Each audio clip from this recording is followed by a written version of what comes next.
Hello प्यारे नन्हे Munro. आप सभी का स्वागत है हमारे इस एजुकेशनल यूट्यूब चैनल में जिसका नाम है जिज्ञासा ऑर्बिट। हेडिंग देखकर तो आप पहले ही समझ जाते हैं कि हम कौन सा चैप्टर पढ़ने वाले हैं। तो हम पढ़ने वाले हैं, मैं फिर भी बता देती हूँ कि हम पढ़ने वाले हैं क्लास 6 साइंस का चैप्टर 6 जिसका नाम क्या है, हमारे आसपास की सामग्री। ठीक है, तो इस चैप्टर में हम क्या क्या पढ़ने वाले हैं पहले हम वो देखते हैं, उसके बाद ही हम अपने चैप्टर को स्टार्ट करते हैं। तो आइए देखते हैं। देखिए, हमारा पहला टॉपिक कौन सा है? ये हमारा पहला नहीं है, पहला टॉपिक है हमारा आसपास की वस्तुओं का अवलोकन। मतलब हमारे आसपास की वस्तुओं का हम अवलोकन किस प्रकार से कर सकते हैं, हम ये देखेंगे। फिर नेक्स्ट पॉइंट है हमारा कि हम वस्तुओं को समूहों में कैसे बांटें। ठीक है, फिर नेक्स्ट हम देखेंगे कि सामग्रियों के विभिन्न गुण क्या होते हैं। ठीक है, उसके बाद हम देखेंगे कि स्थान और आयतन क्या होता है। तो अभी हम क्या करेंगे, हम इन चार टॉपिक्स को कवर करेंगे इस चैप्टर में। तो इस चैप्टर को पढ़ने के बाद हमें ये समझ में आ जाएगा कि हम वस्तुओं को किस प्रकार से देखें, उन्हें किस प्रकार से समूहों में बांटें, सामग्रियों के विभिन्न गुण क्या होते हैं और स्थान और आयतन क्या होता है। तो आइए स्टार्ट करते हैं हमारे चैप्टर। पहले क्या लिखा हुआ है, संस्कृत में एक श्लोक लिखा हुआ है, इसे हम पढ़ने की कोशिश करते हैं। उपादानम भवेत्स्या मूषाया मृत्तिका लोहमेव च। है ना, ये कहाँ से लिया गया है? ये लिया गया है रस रत्न समुच्चय 10.3। है ना, ये हिंदी का एक है। मूसा या क्रुसिबल पदार्थों को गलाने के लिए उपयोग किया जाने वाला पात्र। क्या होता है ये जो मूसा या क्रुसिबल है, इसको क्या कहा जाता है? पदार्थों को गलाने के लिए प्रयोग किया जाता है। बनाने के लिए प्रयुक्त सामग्री, इसको बनाने के लिए प्रयुक्त सामग्री क्या होती है? मिट्टी और लोहा होती है। ठीक है, कहाँ से लिया गया है? रस रत्न समुच्चय 10.3। है ना, अब हम देखते हैं आगे क्या दिया हुआ है। हमारे आसपास की वस्तुओं का अवलोकन। देखिए, हम क्या करेंगे इस चैप्टर में, समझने का ज्यादा प्रयास करेंगे। है ना, हमें अगर लिखा लिखाया मिल जाए, लिखा हुआ तो हमारी बुक में भी है, लेकिन हमें समझना है कि हमें चैप्टर समझ में आ जाए। ओके, देखिए, ये दो बच्चे हैं, है ना, ये कहाँ हैं? इनकी गर्मियों की छुट्टियां खत्म हो गई हैं और ये कहाँ जाते हैं? स्कूल में जाते हैं। तो अब इनके पास क्या है? देखियो, नए नए, अब स्कूल जाएंगे तो नई नई नोटबुक, नए नए पेन, नई नई ड्रेस, सब कुछ नया नया मिलेगा। है ना, क्लास भी नई नई। तो देखो, मेरे पास नई नोटबुक है ना, ये बच्चा बताता है इसको कि मेरे पास एक नई नोटबुक है। एक का नाम क्या है? शीत, और एक का नाम है गुलन। है ना, तो मेरे पास भी नई नोटबुक और पेन है। तो ये भी बताती है कि मेरे पास भी नई नोटबुक है और नया पेन है। तो देखिए, जो ये क्या है, ये जो ये बुक है और जो ये पेन है, ये बुक है, ये सब क्या है? सामग्री है उनकी। है ना, उसी प्रकार हम देखते हैं कि क्या है, वस्तुएं एक दूसरे से किस प्रकार समान या फिर किस प्रकार से भिन्न होती हैं, ये हम जानने का प्रयास करेंगे। तो किस किस प्रकार से समान और भिन्न हो सकती है? तो आकार, वस्तुओं का जो आकार होता है उसमें भिन्नता हो सकती है। देखिए, ये जो नोटबुक है और ये जो पेन है, दोनों ही क्या है? सामग्री है। लेकिन जो पेन है, पेन के गुण अलग है, पेन का आकार अलग है ना, तो इसीलिए क्या है, ये नोटबुक से भिन्न है। जैसे हम अपने आसपास अगर टेबल और चेयर देखते हैं, तो टेबल और चेयर यूज तो हम किस लिए करते हैं? पढ़ने के लिए, लेकिन उनके क्या है? आकार अलग अलग है। चेयर का यूज हम बैठने के लिए करते हैं और टेबल का यूज हम किसी सामान को रखने के लिए, अपनी पुस्तक को रखने के लिए करते हैं। फिर अगला क्या हो सकता है? रंग। देखिए, नोटबुक दोनों की सेम है, लेकिन इसकी नोटबुक का जो कलर है वो ग्रीन है और इसकी नोटबुक का कलर क्या है? येलो और रेड दिख रहा है हमें। है ना, तो क्या है, वस्तुओं के किस प्रकार से हम भिन्नता कर सकते हैं? रंग के आधार पर भी भिन्नता कर सकते हैं। वजन। देखिए, अब देखिए, इसने एक नोटबुक पकड़ा है और इसने दो दो या तीन नोटबुक पकड़ी हुई है। है ना, तो हो सकता है कि जो इसकी नोटबुक है, ये एक ही नोटबुक इतनी वजन हो जितनी की इसकी तीन नोटबुक है ना, तो क्या है, वजन के आधार पर भी हम वस्तुओं की समान और भिन्नता कर सकते हैं। स्पर्श करने पर अनुभव। जैसे हम वस्तुओं को जब हम स्पर्श करते हैं, तो हमें, जैसे अगर मान लीजिए हमारे पास एक पेन है और कॉपी है, अगर हम उस पेन को स्पर्श करते तो हमें समझ में आएगा कि अरे ये क्या है। अगर व्यक्ति, किसी ने पेन कभी देखा हो तो वही समझ जाएगा कि यार ये तो पेन है, ये पेंसिल है। लेकिन अगर किसी ने पेन पेंसिल देखा ही नहीं तो वो अलग बात है ना। और अगर जैसे मान लीजिए अगर हम किसी कॉपी को या बुक को स्पर्श करते तो हमें ये समझ में आएगा कि जैसे अगर उसका कवर पेज है वो थोड़ा टाइट है, तो हमें ये समझ में आएगा कि ये क्या है? कॉपी है। तो इस प्रकार से हम वस्तुओं में भिन्नता कर सकते हैं। किस किस आधार पर? उनके आकार के आधार पर, उनके रंग, वजन और स्पर्श करने पर जो हमें अनुभव महसूस होता है उसके आधार पर। एक पॉइंट और है कि सामग्रियां, है ना, जो उसके लिए सामग्री का प्रयोग किया गया है, उसको बनाने के लिए जिस सामग्री का प्रयोग किया गया है, जैसे पेन को बनाने के लिए देखिए प्लास्टिक का प्रयोग किया गया है, कॉपियां जो है वो कागज से बनी हुई हैं, तो इससे भी हम देख सकते हैं कि अगर हम पन्नों को पलटाएंगे तो हमें समझ में आएगा कि अरे ये तो कागज से बनी हुई है, तो ये क्या है, अलग सामग्री है। अब हम देखते हैं कि सामग्री क्या होती है ना, हमारे आसपास की वस्तुओं का अवलोकन, है ना। तो हम इसमें देख रहे हैं कि सामग्री क्या होती है, किसी वस्तु को बनाने के लिए उपयोग किए जाने वाले पदार्थ या फिर पदार्थों का मिश्रण होता है ये, है ना। सामग्री क्या होती है, जैसे अगर मान लीजिए कि हम क्या बना रहे हैं, हम एक पेन बना रहे हैं, ठीक है, तो हमें पेन बनाने के लिए किस किस चीज की जरूरत पड़ेगी, एक प्लास्टिक की जरूरत पड़ेगी, ठीक है, प्लास्टिक के साथ हमें क्या, इंक की जरूरत भी पड़ेगी, और इंक के साथ हम क्या लगा सकते हैं, उसमें कैप, वो भी प्लास्टिक का ही बनेगा, तो हमें दो चीजों की जरूरत पड़ेगी, किस किस की, प्लास्टिक और इंक, है ना। प्लास्टिक से हम क्या देख सकते हैं, उस पेन को शेप दे सकते हैं, और इंक, इंक की सहायता से क्या होगा, वो पेन हमारा चलेगा या फिर लिखाई करेगा, ठीक है, राइटिंग वर्क हम उससे कर सकते हैं। तो एक पेन को बनाने के लिए सामग्री क्या हो गई, प्लास्टिक और पेन। उसी प्रकार से अगर मान लीजिए कि हम एक मटका बनाते हैं या फिर हम एक दिया बनाते हैं, तो इसके लिए कच्ची सामग्री क्या होगी, मिट्टी, है ना। अलग अलग वस्तुओं को बनाने के लिए अलग अलग कच्ची सामग्रियों का प्रयोग किया जाता है।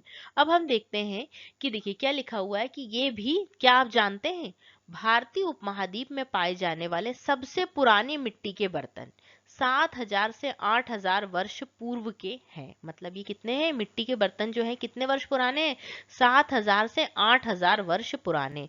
और गंगा के मैदानों, लोहरा देवा और बलूचिस्तान मेहरगढ़, मतलब ये क्या है, लोहरा देवा क्या है, एक जगह का नाम है, और बलूचिस्तान में मेहरगढ़, है ना, ये हमने सोशल साइंस में मेहरगढ़ वाला जो पढ़ा था, यहाँ पर खेती की गई थी, है ना, में पाए गए हैं। लगभग 4,000 सामान्य संवत पूर्व। अब ये बीसीई क्या होता है, ये भी हमने सोशल साइंस वाले चैप्टर में पढ़ा है, अगर आपने नहीं देखा उस वीडियो को तो पहले जाकर देखिएगा, 6 क्लास का ही वीडियो है वो, सोशल साइंस का। तो उसमें ये दिखाई कि बीसीई, बिफोर कॉमन एरा, होता क्या है, ये भी तो पता होना चाहिए आपको। सिंधु सरस्वती मैदानों के कई क्षेत्रों में चाक घुमाकर बनाए गए मिट्टी के बर्तनों का निर्माण, रंगाई, विविध रंगों के सुरक्षात्मक या सजावटी लेप, जिन्हें क्या कहा जाता है, जिन्हें स्लिप कहा जाता है, का अनुप्रयोग, सजावटी पेंटिंग इत्यादि विकसित हुई हैं। कहाँ पे विकसित हुई हैं, ये हुई हैं सिंधु सरस्वती के मैदानों पर। यह तकनीक हड़प्पा सभ्यता 2600 से 1900 सामान्य संवत पूर्व, इसे हम बीसीई भी कहते हैं ना, बीसीई, बिफोर कॉमन एरा, के दौरान और भी परिष्कृत हुई, मतलब और ज्यादा फली फूली, जिनमें चमकदार लाल सतह और काली सतह के काले रंग के डिजाइनों के ज्यामिति पैटर्न तथा जलीय और स्थलीय जानवरों के चित्रित बनाए गए। देखिए क्या है, मिट्टी के बर्तन मिले हैं, उन मिट्टी के बर्तनों में समय कितना है उनका, 7,000 से 8,000 वर्ष पूर्व है। कहाँ कहाँ मिले हैं, तो गंगा के मैदानों में लोहरा देव में, और बलूचिस्तान में मेहरगढ़ में मिले हैं, ठीक है। फिर सिंधु घाटी सभ्यता में लाल और काले रंग के प्रयोग किए गए, इसमें क्या क्या चित्र बने हुए हैं, तो इसमें ज्यामिति पैटर्न, जली स्थलीय जानवरों के क्या है, चित्र बने हुए हैं। इसमें बहुत सारे शेप के बने हुए, जैसे हंडिया, थाली, कटोरे और अन्य वस्तुओं भी उपयोग में लाई जाती थी उस टाइम पे, है ना। देखिए किसी भी समय से अगर हमें कोई चीज मिलती तो हमें ये पता लगता है कि वहां पर किस तरीके के बर्तनों का प्रयोग किया जाता था। देखिए अब यहाँ पे एक मेन चीज, यहाँ पे एक वर्ड क्या दिख रहा है, टेराकोटा। टेराकोटा क्या है, पकी हुई मिट्टी को सिंधु घाटी सभ्यता में क्या कहा जाता था, टेराकोटा। बहुत इंपॉर्टेंट वर्ड है, इसे आपको याद रखना है। इन बर्तनों का उपयोग भोजन पकाने से लेकर अनाज, तेल, घी भंडारण के लिए भी किया जाता था। ऐसा नहीं है कि सिर्फ खाना पकाने के लिए इनका यूज किया जाता था, भंडारण के लिए भी इसका यूज किया जाता था। यहाँ पर टेराकोटा हमें याद रखना है, और एक चीज और याद रखना है कि कहाँ से मिले हैं ये, तो ये गंगा के मैदानों में लोहरा देव से और बलूचिस्तान में मेहरगढ़ से मिले हैं। तो आई होप आपको ये समझ में आया होगा कि कौन कौन से पॉइंट इसमें इंपॉर्टेंट है। अब नेक्स्ट हम देखते हैं कि वस्तुओं को समूहों में बांटना। अभी हमने एक पॉइंट अपना कवर किया है कि हम वस्तुओं का अवलोकन किस प्रकार से कर सकते हैं। अब हम देखते हैं कि हम वस्तुओं को समूहों में किस प्रकार से बांट सकते हैं। तो अभी हमने देखा था, कुछ पॉइंट्स हमने देखे थे, उससे मिलते जुलते ही पॉइंट है ये, आकार के आधार पर। जैसे अगर मान लीजिए कि एक पेंसिल है और पेन है, तो इन्हें हम क्या करते हैं, आकार के आधार पर सेम उसमें रख सकते हैं कि जैसे देखिए पेन भी उसी शेप का होता है और पेंसिल भी उसी शेप की होती है।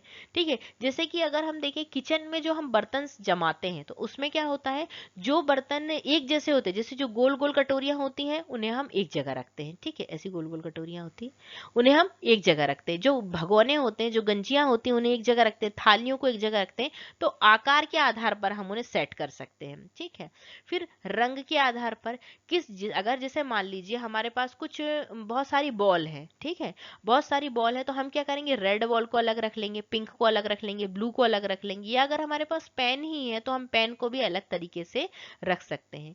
नेक्स्ट पॉइंट क्या हो सकता है, कठोरता के आधार पर।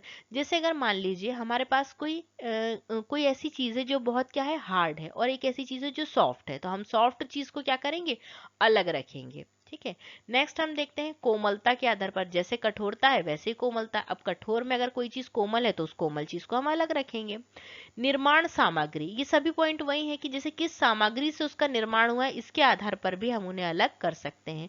और चमकदार, चमक के आधार पर, अगर मान लीजिए कोई वस्तु बहुत चमकदार है और कोई वस्तु थोड़ी फीकी है तो हम चमकदार वस्तुओं को अलग रख सकते हैं, और जो थोड़ी फीकी है, डिम है, उसे हम अलग रख सकते हैं। तो ये सारे पॉइंट हैं जिसके आधार पर हम किसी वस्तु को समूहों में बांट सकते हैं। अब देखिए ये बहुत सारी सामग्री दी हुई है, इसमें हमें क्या करना है, जैसे इनको हम, जैसे देखिए यहाँ पर इन्हें हमें क्या करना है, अगर इनका हमें ग्रुप बनाना हो तो देखिए जैसे ये पेंसिल है और ये पेन है, इसको हम एक उसमें रख सकते हैं। ये स्केल है और ये स्केल है, इसे हम एक एक जगह पे रख सकते हैं, है ना। फिर देखिए ये क्या है, इन्हें हम किस आधार पे रख सकते हैं कि ये दोनों क्या है, बर्तन है, ये भी कॉपी है, ये भी कॉपी है। ठीक है, उसी प्रकार से अगर हम देखें तो देखिए ये ताला है और ये इसकी चाबी है, तो इनका हम ग्रुप बना सकते हैं।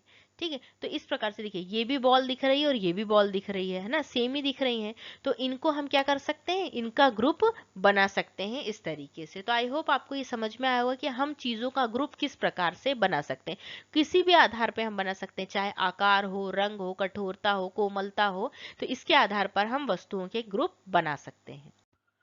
अब हम देखते हैं हमारा नेक्स्ट पॉइंट क्या है, वर्गीकरण, है ना। वर्गीकरण मतलब बांटना, चीजों को हम किस प्रकार से बांट सकते हैं। अब सामग्री की बात हो रही है तो सामग्री को ही बांटेंगे, है ना। अब देखिए क्या है, वस्तुओं को समूहों में व्यवस्थित करने की विधि क्या कहलाती है, वर्गीकरण। अभी हमने देखा कि हम वर्गीकरण किस किस प्रकार से कर सकते हैं, आकार के आधार पर, रंग, कोमलता, कठोरता, तो ये सभी क्या है, वर्गीकरण करने की प्रोसेस है ना, ये वर्गीकरण करने के तरीके हो सकते हैं। तो वस्तुओं को समूहों में व्यवस्थित करने की विधि क्या कहलाती है, वर्गीकरण। जिस प्रकार से अभी हमने पीछे इमेज में भी देखा कि हमने पेन पेंसिल को एक एक ग्रुप में रख दिया, तो ग्रुप में रखना ही क्या कहलाता है, वर्गीकरण। वस्तुओं को उनके एक समान गुणों के आधार पर समूहों में विभाजित किया जा सकता है, मतलब उनमें क्या है, समान गुण है तो उनको हम एक ग्रुप में रख सकते हैं। इसी प्रकार से हम कुछ गुणों के आधार पर सामग्रियों का वर्गीकरण कर सकते हैं, है ना। कुछ गुणों के आधार पर सामग्रियों का वर्गीकरण कर सकते हैं, तो देखते हैं आगे कि कौन कौन से गुण हो सकते हैं। देखिए, हम सभी वस्तुओं के विभिन्न भागों को बनाने के लिए भिन्न भिन्न सामग्रियों का उपयोग करते हैं। जैसे अभी मैंने बताया था पेन का एग्जाम्पल, कि पेन बनाने के लिए हम प्लास्टिक, धातु या फिर स्याही, है ना, या नहीं उसके साथ में, क्योंकि स्याही तो जरूरी है ही, जिस प्रकार से प्लास्टिक के बिना शेप नहीं आएगा पेन का, उसी प्रकार इंक के बिना पेन चलेगा कैसे, है ना। तो प्लास्टिक और धातु में से हम कोई एक चीज सिलेक्ट कर सकते हैं, लेकिन सामग्री क्या है, स्याही क्या है, यहाँ पर कंपलसरी है। देखिए अब क्या है, गिलास बनाने के लिए प्रयुक्त सामग्रियां, हम क्या कर सकते हैं, हम किस किस चीज से गिलास बना सकते हैं, ये हमें सोचकर बताना है यहाँ पर। तो आपको भी इस पे अपना दिमाग थोड़ा सा, दिमाग के घोड़े दौड़ाने हैं, है ना। क्या करने हैं आपको, दिमाग के घोड़े दौड़ाने हैं, तो आप भी दौड़ाइए, हम भी दौड़ाते हैं। तो देखिए गिलास, देखिए हम किस चीज से बना सकते हैं, प्लास्टिक, है ना। जो आजकल हम यूज करते हैं डिस्पोजल प्लास्टिक के ग्लास हमें देखने को मिलते हैं। फिर प्लास्टिक के साथ वो कागज के भी आते हैं, है ना, तो हम क्या कर सकते हैं, जो हार्ड वाला कागज होता है ना उसका भी प्रयोग कर सकते हैं। कागज मतलब एकदम गीला कागज नहीं कि पानी आर पार हो जाए, वो जो डिस्पोजल वाले कागज आते हैं वो वाले प्लास्टिक को भी डिस्पोजल ही कहा जाता है। फिर इसके अलावा हम और किसके बना सकते हैं, पीतल के ग्लास भी बनते हैं। ठीक है, और क्या, कांसे के ग्लास भी बनते हैं, है ना, कांसा। इसके अलावा जो हमारे घरों में सामान्यतः यूज होते हैं, स्टील, है ना। और अगर आपकी मतलब आपका बजट ज्यादा है तो आप चांदी के ग्लास बनवा लीजिए, सोने के ग्लास बनवा लीजिए, ये आपकी इच्छा के ऊपर है। इतने दिमाग के जो घोड़े हैं वो मेरे दौड़े हैं, और आपके कितने दौड़े हैं कमेंट बॉक्स में लिखकर बताइएगा।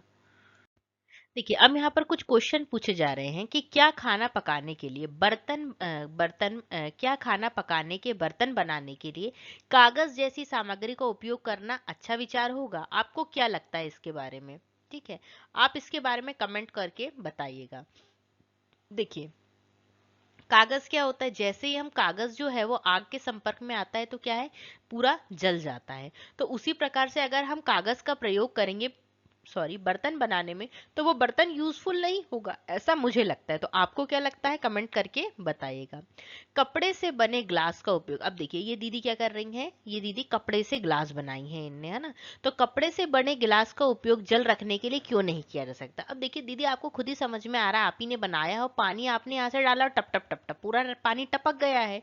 तो इसका मतलब क्या है कि भाई कपड़ा गीला हो जाएगा, जितना कपड़ा पानी ऑब्जर्व कर पाएगा उतना वो रख लेगा, और उसके अलावा नहीं तो पूरा पानी तो नीचे आ ही जाएगा। कपड़े के ग्लास में, कपड़े का ग्लास कौन ही बनाता है दीदी, है ना। तो ये दीदी को थोड़ा हमें समझाना पड़ेगा।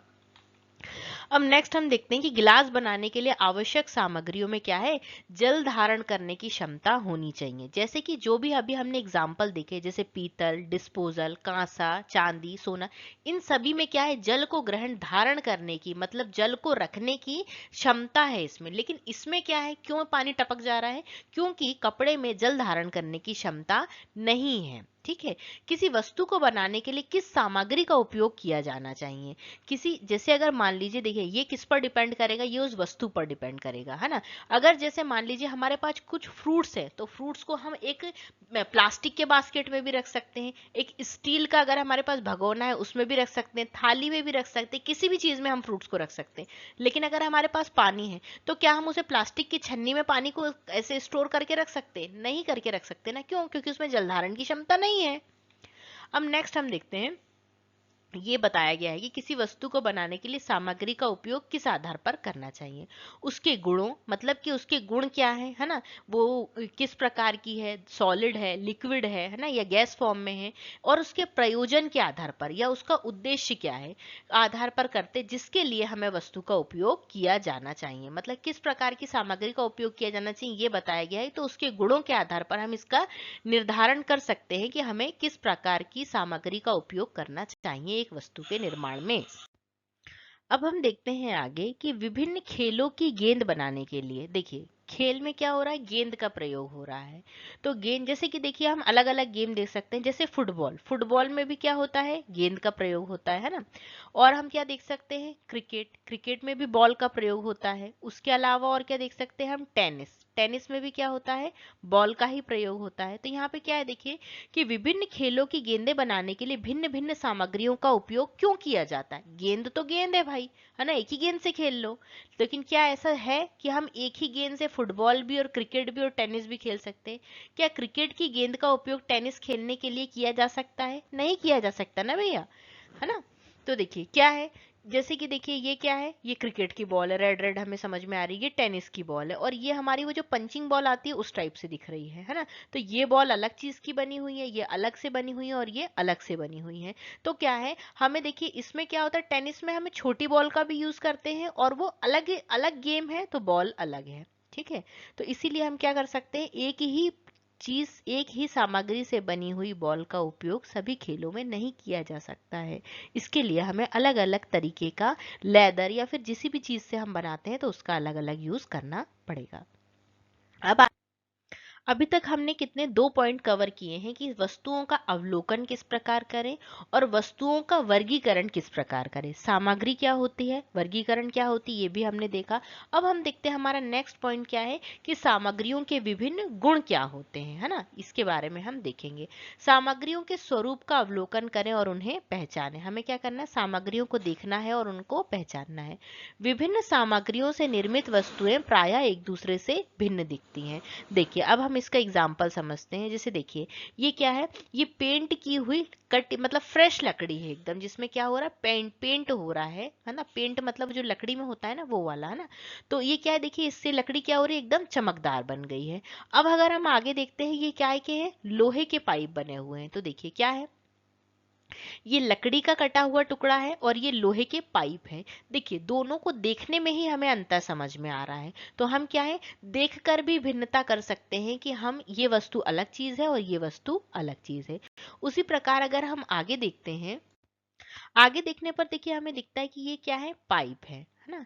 ये क्या है, पाइप की इमेज बनी हुई है। लेकिन जो ये तीनों पाइप है, देखिए ये वाला जो पाइप है ये किससे बना हुआ है, कॉपर से, ठीक है, मतलब पीतल से। नेक्स्ट हम देखते हैं ये वाला, देखिए ये वाला और ये वाला, देखिए कलर तो हल्के हल्के सेम दिख रहे हैं, लेकिन ये हल्का सा और व्हाइट दिख रहा है और ये हल्का सा ब्लैक कलर में दिख रहा है ना। तो ये किससे बना हुआ है, ये बना है एल्यूमिनियम से, ठीक है। ये किसके पाइप है, एल्यूमिनियम के। फिर नेक्स्ट वाला जो नीचे वाला हम देखते हैं, ये किसका पाइप है, लोहे का पाइप है। तो देखिए क्या है, वस्तुओं को देखकर, इनके कलर देखकर ही हम इनमें भिन्नता कर ले रहे हैं कि ये वस्तु किस चीज से बनी हुई होगी। अब नेक्स्ट देखते हैं हम कि मतलब हम वस्तुओं को किस प्रकार से अलग अलग कर सकते हैं। धुतिमय, धुतिमय का मतलब होता है चमकदार, ठीक है। किसी वस्तु की चमक देखकर भी हम उसमें भिन्नता कर सकते हैं। जिन सामग्रियों की सतह प्रायः चमकदार होती है उनका स्वरूप होता है, ठीक है, उनका स्वरूप कैसा होता है, धुतिमय या चमकदार होता है। चमक वाली ऐसी सामग्रियां सामान्यतः क्या होती हैं, धातु। अब हमें यहाँ क्या एक नया सा वर्ड देखने को मिला है, क्या है, धातु। धातुएं कैसी होती हैं, चमकदार होती हैं। धातुओं के उदाहरण में देखिए लोहा, तांबा, जस्ता, एल्यूमिनियम और सोना, ये सभी क्या है, धातुएं हैं। लोहा भी एक धातु है, तांबा भी, जस्ता, एल्यूमिनियम, सोना सभी एक धातुएं हैं। कुछ धातुएं हवा और नमी के प्रभाव के कारण अपनी चमक खो देती हैं। जैसे एग्जाम्पल हम इसको इस लाइन का समझने का प्रयास करते हैं। जैसे लोहा, अगर हमने एकदम फ्रेश चमकदार लोहे के पाइप लिए हैं तो वो कैसे होंगे, चमकदार होंगे, है ना। लेकिन जैसे जैसे समय बीतता जाएगा और हवा और नमी के प्रभाव से लोहा क्या होता है, लोहे में जंग लग जाता है, तब वो कैसे दिखने लग जाते हैं, अपनी चमक को खो देते हैं। ये फीकी और धुतिहीन दिखाई देने लगती है। मतलब कैसी, फीकी, और मतलब इनमें धुतिहीन मतलब होता है, धुतिहीन का मतलब होता है जिसमें चमक ना हो, है ना। परिणाम स्वरूप हम प्रायः केवल उनकी ताजी कटी हुई सतहों पर ही चमक देख सकते हैं। जैसे लकड़ी पर भी अगर हम देखेंगे तो जब लकड़ी ताजी पेंट हुई रहती है ना, तो उसमें चमक अलग दिखती है। लेकिन जब वो धीरे धीरे हम दरवाजे के रूप में, खिड़की में, किसी भी चीज में अगर लकड़ी का प्रयोग करते हैं तो वो धीरे धीरे अपनी चमक खो देती है। तो इसी प्रकार से क्या है कि वस्तुएं क्या होती हैं, चमकदार होती हैं। चमकदार जिनकी सतह होती है वो धातुएं होती हैं। अब एक एग्जाम्पल है कि क्या, जिनकी सतह चमकदार, धुतिहीन क्या होती है, इसके बारे में हम देख रहे हैं ना। अभी हमें ये भी एक समझना है, एक बात ये भी समझना है, एक हमारी चीज स्किप हो गई है कि क्या सभी चीजें जो चमक रही हैं, क्या वो धातुएं हैं, जो सभी चीजें जिनमें चमक है, तो क्या वो धातुएं हैं। तो एक कहावत आपने जरूर सुनी होगी कि हर चमकती चीज क्या होती है, सोना नहीं होती है ना।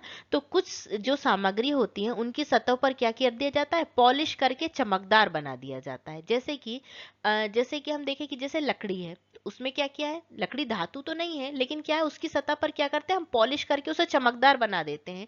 लेकिन चमकदार होने के साथ इसका मतलब ये तो नहीं कि वो धातु बन गई, वो तो लकड़ी ही रहेगी ना, है ना। तो आई होप आपको समझ में आया होगा। अब हम देखते हैं कि धुतिहीन या चमकहीन क्या होता है।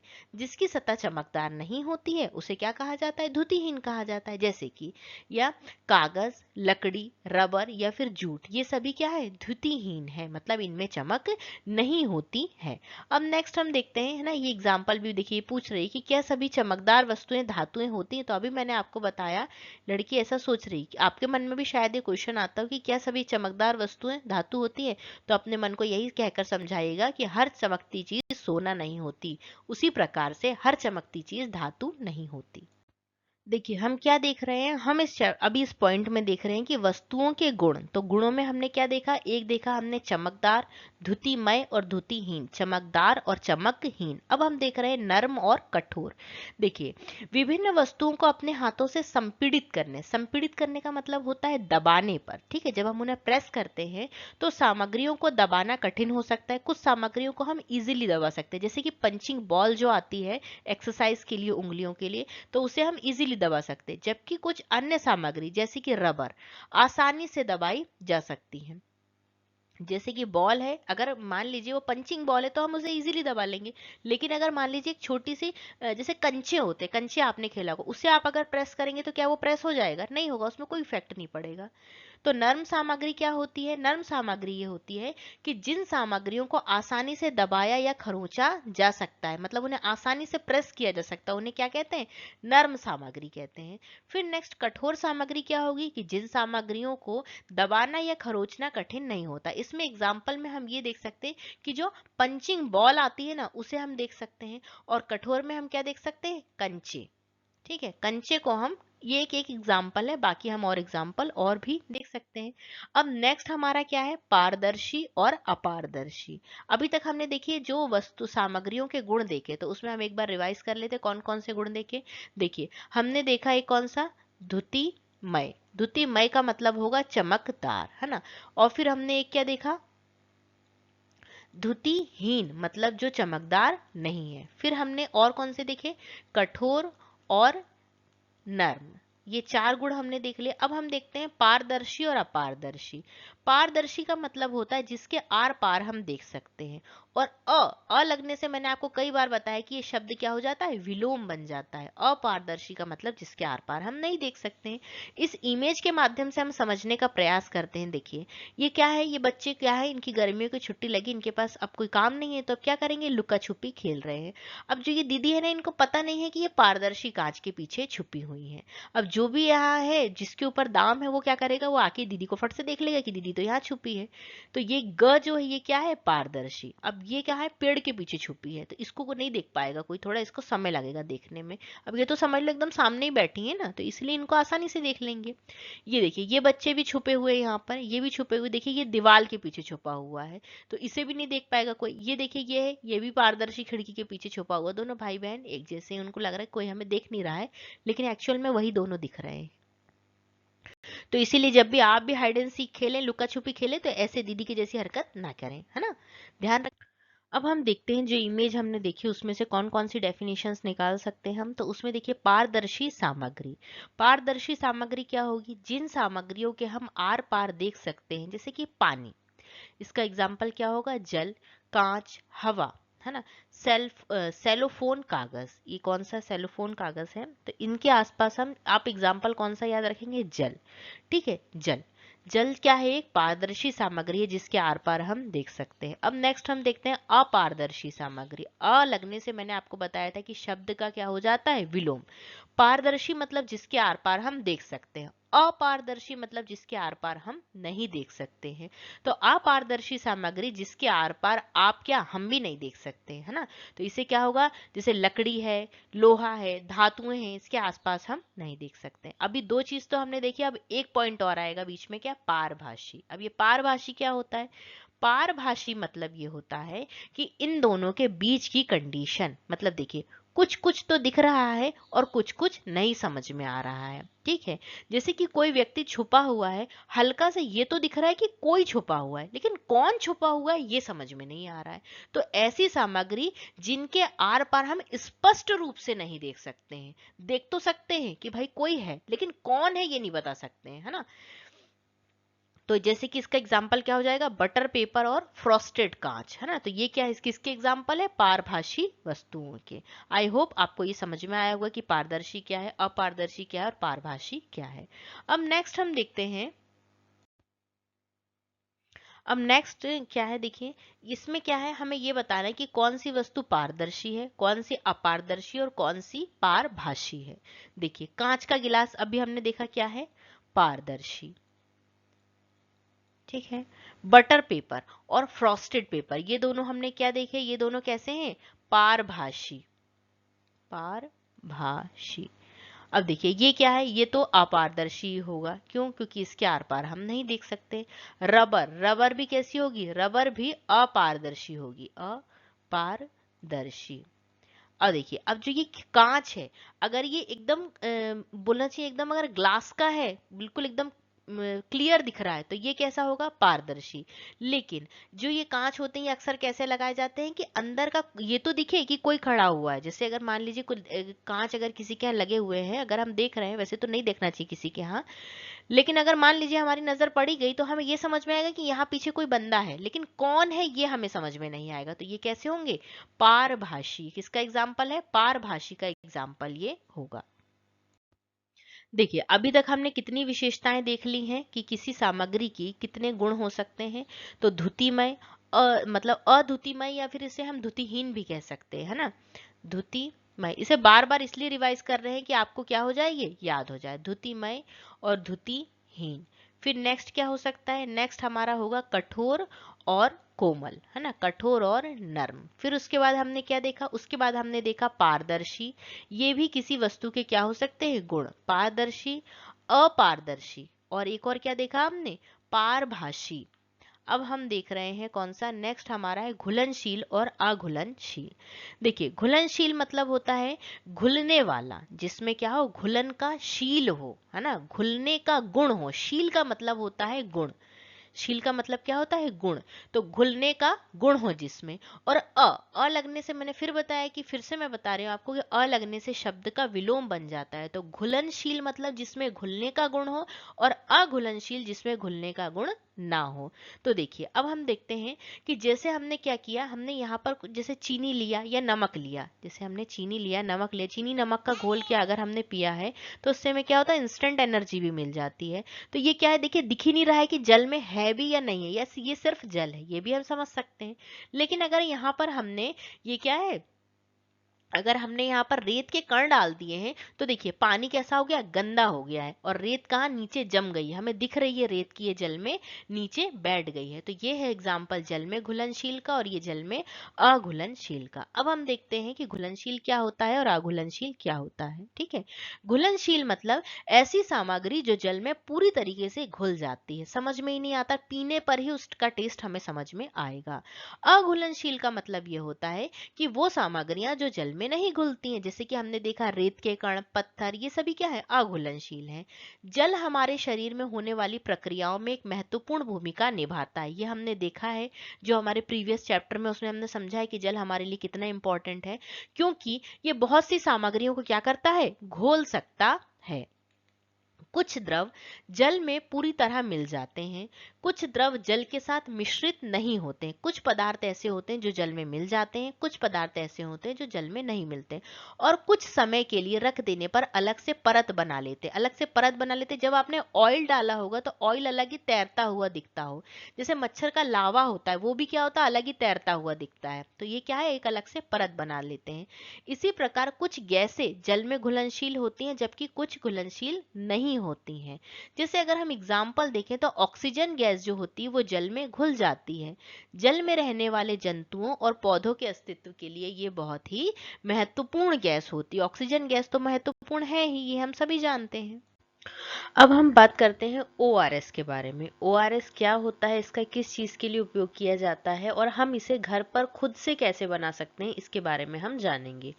ORS का फुल फॉर्म क्या होता है, ओरल रिहाइड्रेशन सॉल्यूशन, है ना। इसका उपयोग किस लिए किया जाता है, तो इसका उपयोग किया जाता है दस्त या फिर अन्य रोगों के कारण जो पानी की कमी को क्या कहा जाता है, निर्जलीकरण कहा जाता है। जब शरीर में पानी की कमी हो जाती है तो उसे कहा जाता है निर्जलीकरण।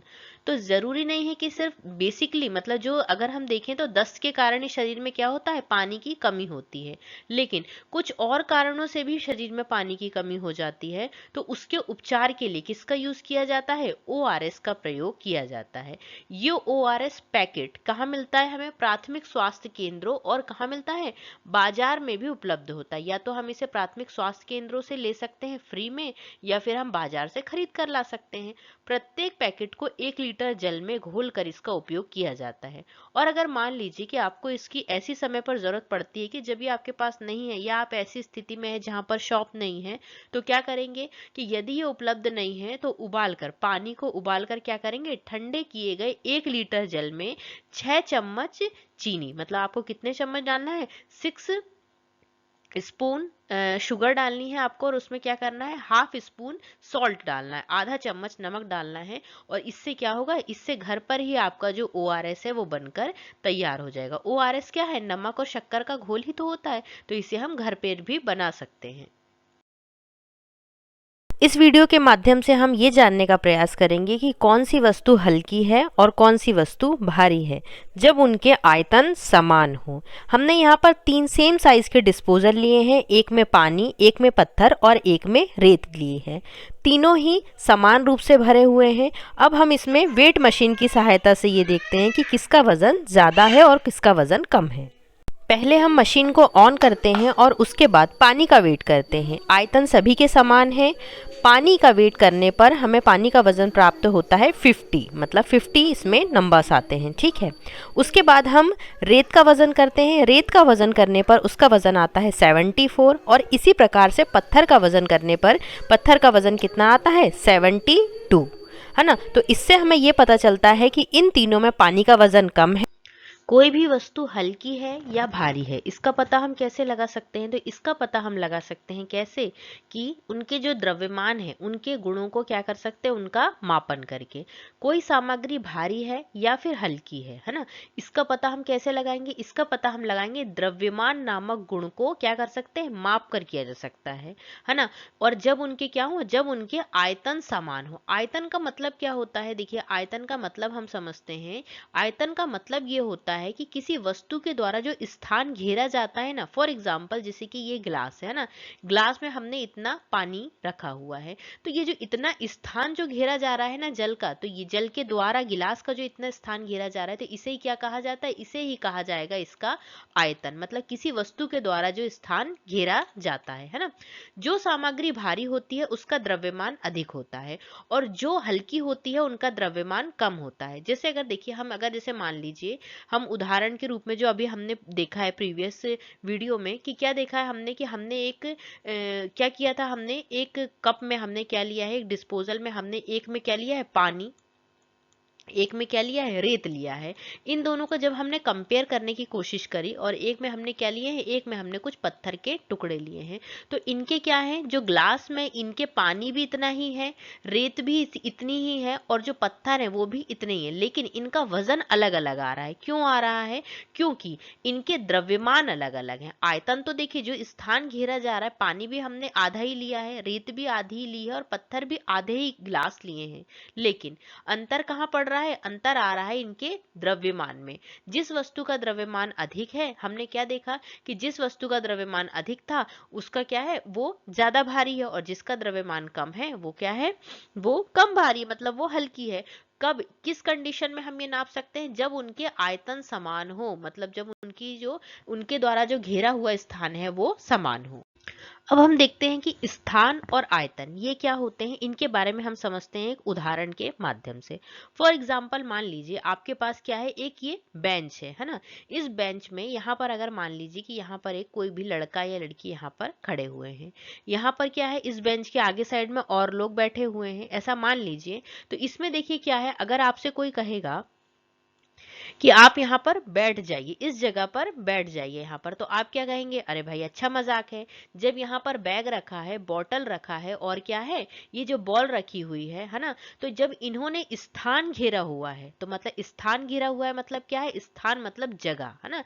जब इन्होंने जगह घेरी हुई है तो मैं कहाँ बैठ जाऊं, कहने सीधी सी बात यही ना, कि जब आप इसको हटाएंगे तभी तो मैं बैठ पाऊंगा ना, या बैठ पाऊंगी। तो क्या है, जब किसी चीज के द्वारा स्थान घेर लिया जाता है तो क्या होता है, हम वहां पर बैठ नहीं सकते, मतलब इस वस्तुओं ने क्या किया है, इस स्थान को घेर के रखा है। तो आई होप आपको समझ में आया कि स्थान क्या होता है।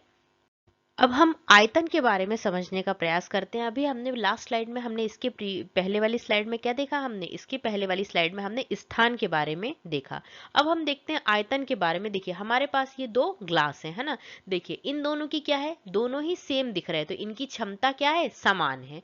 जैसे अगर हम मान लीजिए, ऐसा मान लेते हैं कि इसमें क्या होता है, इसमें अगर जैसे हम ये मान लेते हैं कि इसमें 150 ml पानी आता है, या जो भी चीज हम सॉफ्ट ड्रिंक या जो भी रखते हैं इसमें जूस वगैरह, तो इतना आता है। और इसकी भी जो क्षमता है वो क्या है, हमने मेजर कर ली, तो इसका क्या है, ये दोनों सेम है। क्षमता तो देखिए समान है, लेकिन क्या है, जो ये ग्लास है, हमें ये नहीं कहना है कि ये आधा खाली है, हमें क्या करना है, हमें हमेशा पॉजिटिव तरीके से सोचना है और पॉजिटिव बातें ही कहनी है। हमें ये कहना है कि ये ग्लास आधा भरा हुआ है, ठीक है ना। ये क्या है, ग्लास आधा भरा हुआ है। हमें खाली वाले हिस्से को नहीं देखना, हमें कहाँ देखना है, भरे वाले हिस्से को देखना है। और ये ग्लास जो है देखिए, ये क्या है, इसकी क्षमता, ये क्षमता तो देखिए समान है, लेकिन इस ग्लास में पानी यहाँ तक भरा हुआ है। तो इसका मतलब क्या है, इसका मतलब ये होगा कि पहले ग्लास में जो जल है वो क्या है, वो कम स्थान घेर रहा है ना। और जो ये क्या बताता है कि जो दूसरे वाले ग्लास में, इसमें देखिए, इस ग्लास में कम पानी भरा हुआ, हमें ये समझ में आ रहा है कि ये यहाँ तक भरा हुआ है। अगर हम इसमें यहाँ तक भर देते तो दोनों में समान पानी होता, लेकिन इसमें कहाँ तक भरा हुआ है, इसमें ये यहाँ तक भरा हुआ है। तो इसका मतलब क्या है कि इस ग्लास में, इस ग्लास की तुलना में, इसकी कंपैरिजन में इसमें क्या है, कम पानी है। और इसमें कैसा है, इसमें ज्यादा पानी भरा हुआ है। ये जो ज्यादा पानी भरा हुआ है, ये क्या बता रहा है, ये बता रहा है जल का आयतन। इस जल का आयतन इतना है और इस जल का आयतन कितना है, ये इतना है। जहां तक ये भरा हुआ है वही इसका क्या है, वही इसका आयतन है। अब हम जानेंगे द्रव्य के बारे में कि द्रव्य क्या होता है, किस पदार्थ में ये गुण विद्यमान होता है। मतलब पहले तो हम ये देखेंगे कि ये होता क्या है। देखिए, द्रव्यमान और आयतन क्या होते हैं, दो गुण होते हैं, है ना, जो सभी सामग्रियों द्वारा प्रदर्शित किए जाते हैं। आयतन क्या होता है, आयतन के बारे में हमने अभी पिछली स्लाइड में समझा कि कोई भी, अगर मान लीजिए कोई भी चीज है ना, तो अगर मान लीजिए कोई भी वस्तु है या कुछ भी है, तो उसके द्वारा, उसमें जो स्थान किसी वस्तु के द्वारा, जैसे पानी ही है अगर मान लीजिए, तो जितना स्थान पानी के द्वारा घेरा जा रहा है, तो उसे हम क्या कह रहे हैं, उसे हम कह रहे हैं आयतन, है ना। उसे हमने क्या कहा, आयतन। और द्रव्यमान हमने किसको कहा है, द्रव्यमान का मतलब ये है कि कोई भी वस्तु जो स्थान घेरती है, मतलब जो स्थान रखती है। जैसे हमने क्या देखा था, एक बेंच पर जो हमने बैग देखा था ना, तो वो बैग जो स्थान घेर रहा था, तो वही उस बैग का क्या है, द्रव्यमान है ना। तो कोई भी वस्तु जो स्थान घेरती है, उसे हम क्या कहते हैं, वो उसका द्रव्यमान है। तो अब क्या हम क्या करते हैं कि ऐसी कोई भी वस्तु जिसमें क्या हो, जिसमें द्रव्यमान का गुण है और जिसमें आयतन का गुण है, तो क्या हम हर वस्तु को ऐसा कहेंगे कि इसमें द्रव्यमान भी है, इसमें आयतन भी है, इसमें द्रव्यमान भी है, इसमें आयतन भी, ऐसा तो नहीं कहेंगे ना हर वस्तु के लिए। तो इसके लिए हम क्या शब्द यूज कर लेते हैं, इसके लिए हम शब्द यूज करते हैं द्रव्य। अगर हम किसी पदार्थ के लिए द्रव्य शब्द का प्रयोग कर रहे हैं, तो इसका मतलब ये है कि उस वस्तु का द्रव्यमान भी है और उसमें आयतन भी है। मतलब ये दोनों गुण इन द्रव्य शब्द में विद्यमान है। मतलब द्रव्य का मतलब क्या होगा कि इसमें द्रव्यमान भी है और इसमें क्या है, इसमें आयतन का गुण भी विद्यमान है। ठीक है, तो अब हम देखते हैं कि कोई भी वस्तु जो स्थान घेरती है और द्रव्यमान रखती है, उसे क्या कहा जाता है, उसे द्रव्य कहा जाता है। स्थान घेरती है और क्या रखती है, द्रव्यमान भी रखती है, उसे द्रव्य कहा जाता है। द्रव्यमान क्या होता है, द्रव्य की मात्रा को बताता है। मतलब द्रव्यमान, जैसे अगर मान लीजिए कि कितनी क्वांटिटी है ना, कितनी क्वांटिटी है ये बताता है हमें, तो इसे हम कैसे, ग्राम से या फिर किलोग्राम से प्रदर्शित करते हैं, है ना। इसके लिए ग्राम के लिए जी और किलोग्राम के लिए केजी। और द्रव्य द्वारा घेरा गया स्थान, है ना, उसे हम क्या कहेंगे, आयतन। आयतन को हम कैसे प्रदर्शित करते हैं, लीटर में और ml में, मतलब मिलीलीटर की इकाइयों में इसको प्रदर्शित किया जाता है। आई होप आपको समझ में आया होगा कि द्रव्य क्या होता है। अब हम देखते हैं कुछ नए फैक्ट क्या है। अंतरराष्ट्रीय मात्रक पद्धति, है ना, एसआई, अंतरराष्ट्रीय जो मात्रक पद्धति, उसे क्या कहा जाता है, एसआई पद्धति में किलोग्राम को क्या कहा जाता है, किलोग्राम द्रव्यमान की इकाई है। किलोग्राम क्या है, द्रव्यमान की अगर हमें इकाई प्रदर्शित करना है तो उसे हम क्या यूज करेंगे, किलोग्राम यूज करते हैं। किलोग्राम को संक्षिप्त में क्या कहा जाता है, केजी, है ना, के और जी, स्मॉल के। वाक्य के अंत में छोड़कर, है ना, के जी के चिन्ह के बाद, के और जी के बाद कोई जगह नहीं है ना। फिर उसके बाद क्या है, और इसके बाद कोई बिंदु नहीं लगाया जाता है। द्रव्यमान लिखते समय हमेशा संख्या और इकाई के बीच में अंतराल छोड़ें। ये हमें बता रहा है कि हमें क्या करना है, किस तरीके से हमें लिखना होता है। कि यदि हम, जैसे देखिए, यदि हम क्या कर रहे हैं, संख्या लिख रहे हैं, द्रव्यमान लिख रहे हैं, तो द्रव्यमान हमें क्या बताता है, नंबर्स बताता है।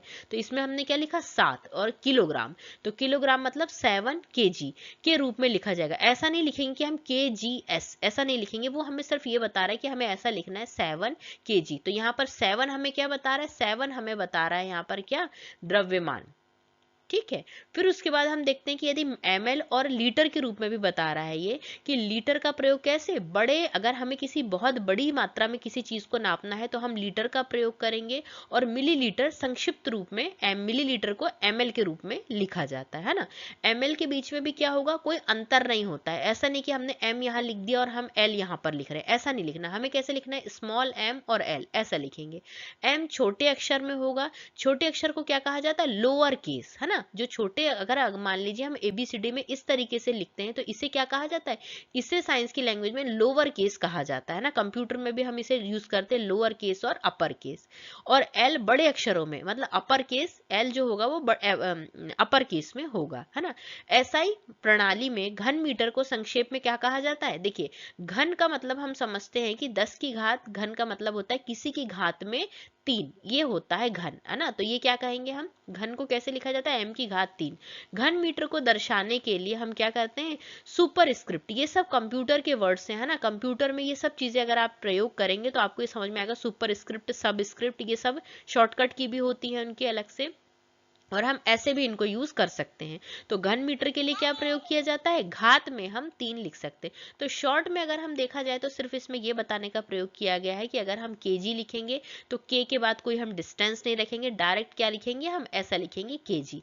अगर हम ml लिखेंगे तो m ऐसा लिखेंगे और l ऐसा लिखेंगे। तो आई होप आपको ये समझ में आया होगा। और इसमें कुछ नए फैक्ट होंगे कि जो घन वाला है, कि घन का हम कैसे लिखते हैं, किसी की भी घात में अगर हम 3 लगा देते हैं, जब ये 3 लिखा जाता ऊपर, किसी भी संख्या के ऊपर साइड में लिखा जाता तो उसे हम क्या मानते हैं, उसकी घात मानते हैं, है ना। ये घात के बारे में हम मैथ्स वाले चैप्टर में पढ़ेंगे। अब हम नेक्स्ट देखते हैं कि प्राचीन भारत में किसी चीज को मापने के लिए पुराने समय में किस प्रकार की चीजों का प्रयोग किया जाता था। तो देखिए, प्राचीन भारत में भी ऐसी ही वर्गीकरण प्रणाली विद्यमान थी। आयुर्वेद, जो कि भारतीय चिकित्सा पद्धतियों में से एक है, इसमें भी भौतिक पदार्थों को समूह में बांटने की एक प्रणाली थी। जैसे देखिए, इसमें क्या है, इनके साथ में क्या होगा कि जो इनके अपोजिट वर्ड्स है उनके द्वारा हम इनको नापेंगे। जैसे गुरु, गुरु के देखिए ये एक श्लोक है ना। श्लोक में इसमें क्या है, इसमें क्या किया गया है, इस श्लोक में 20 गुणों, है ना, विपरीत गुणों के 10 जोड़ों के बारे में बताया गया है, जिनका उपयोग आयुर्वेद में सभी भौतिक पदार्थों का वर्णन करने के लिए किया जाता है। जैसे गुरु, है ना, देखिए यहाँ पर क्या दिख रहा है, गुरु, गुरु का अपोजिट क्या होगा, लघु। गुरु मतलब जो भारी हो, और लघु मतलब जो भार में हल्का हो। मंद, मंद होता है धीमा। फिर उसके बाद हम क्या लिखेंगे, तीक्ष्ण। हिम मतलब ठंडा, तो इसके लिए हम क्या लेंगे, उष्ण। स्निग्ध, स्निग्ध मतलब हम नहीं लेंगे, इस श्लोक में बताया गया है। यहाँ पर स्निग्ध का होता है रुक्ष, मतलब सूखा। श्लष्ण, श्लष्ण का मतलब होता है क्या, मुलायम, तो इसका क्या होगा, कठोर या खुरदरा, है ना। सांद्र, सांद्र मतलब होता है ठोस, और द्रव मतलब होता है तरल। मृदु मीन्स मुलायम, और मृदु का क्या होगा, कठिन, कठिन या कठोर। स्थिर, ये सभी देखिए, ये सभी वर्ड्स कहाँ हैं, यहाँ पर प्रयोग किए गए हैं, और उन्हीं वर्ड्स के क्या कर दिए गए, विपरीत गुणों के 10 जोड़ों के बारे में बताया गया है। मतलब एक का बताया गया, जैसे गुरु बताया गया, तो गुरु का अपोजिट हमें समझ में आना चाहिए कि ये लघु होगा। तो आई होप आपको ये चैप्टर अच्छे से समझ में आया होगा। हमारा जो ये चैप्टर है, हमारे आसपास की सामग्रियां, है ना। तो इसमें हमने क्या क्या देखा, इसमें हमने वस्तुओं के बहुत सारे गुणों के बारे में चर्चा करी।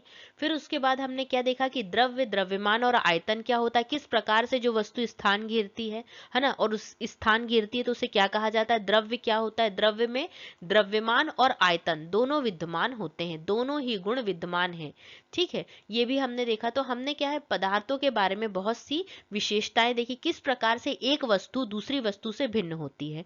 तो आई होप आपको ये चैप्टर बहुत अच्छे से समझ में आया होगा। वीडियो पसंद आया हो तो वीडियो को लाइक करें, वीडियो को ज़्यादा से ज़्यादा शेयर करें, और चैनल को सब्सक्राइब भी करें। Thank you. हंसते रहें, मुस्कुराते रहें। जय हिंद, जय भारत।